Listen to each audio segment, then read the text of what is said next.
So then I'm on Twitter and I stumble across this shit. Combat Sports Interviews and News said if we had a time machine, this would be the fight of the year candidate. Jake Paul, with his height, reach, speed, and awkward style, would give Iron Mike all sorts of problems. And if Tyson wants to see the final bell, he would have had to be able to stay away from Paul's right hand. Now, this is wrong with the younger generation. They're fucking stupid.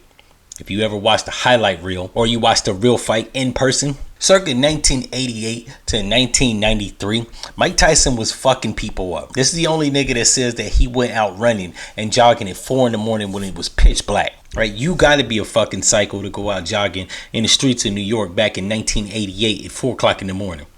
Mike Tyson probably saw rapes and murders happen while he was jogging. However, that's not the point that I'm trying to make here. He would have folded Jake Paul up like a fucking beach chair. He would have folded this nigga up like a pair of clothes. He would have folded this nigga up like a fucking pair of slacks. Any other expression you can use, he would have beat this nigga. He would have cooked his boots. Now, I'm not just saying that because Mike Tyson is black. I'm black, right? There's a commonality and I'm biased. I'm actually not. While Jake Paul can actually fight, and he knocked out a few niggas, right? Him and Logan Paul. This is one nigga that he would have ate their ass. Pause. But Mike Tyson would have crippled these niggas. Young niggas, old niggas. It wouldn't have mattered. I know it's a lot of people out there saying that the Paul brothers, Logan Paul and Jake Paul, are 6'2", 225 pounds. Mike Tyson was 5'10" and 215 pounds of raw muscle. He would have beat the shit out of these niggas.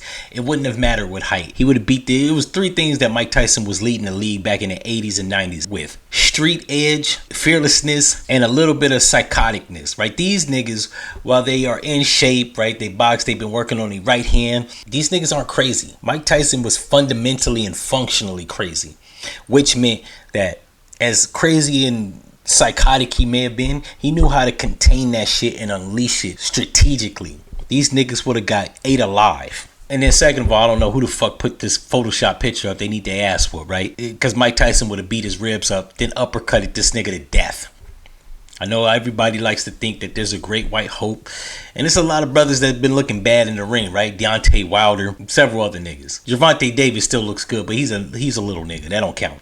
Heavyweight niggas, yeah, we looking bad with Joshua, or whatever the fuck his name is, right? The UK nigga. We looking bad with him. We looking bad with Deontay Wilder. However, it's a reason to believe, and a theory of mine, that these new age niggas, they're a little softer. Mike Tyson would have broke these niggas down. And you can't compare niggas from the 80s to niggas. Like, you can't do that, right? Drug dealers were more violent and dangerous in the 80s and 90s than a lot of these niggas now. Like, I don't give a fuck. Your most dangerous drug dealer now, nigga, softball. Compared to a nigga like Rayfield Edmonds or Alpo or Wayne Perry, they would have killed them niggas effectively. These niggas had bodies, plural. Drug dealers nowadays are pretty lucky if they got one body. And I say they're lucky because I don't promote violence. But if you're in the streets, you got to handle business. Let's just say they not getting as busy as niggas in the 80s. In the ring or in the streets. So we can knock that shit off. It's like niggas making a comparison with LeBron to Michael Jordan. Can't fucking do it.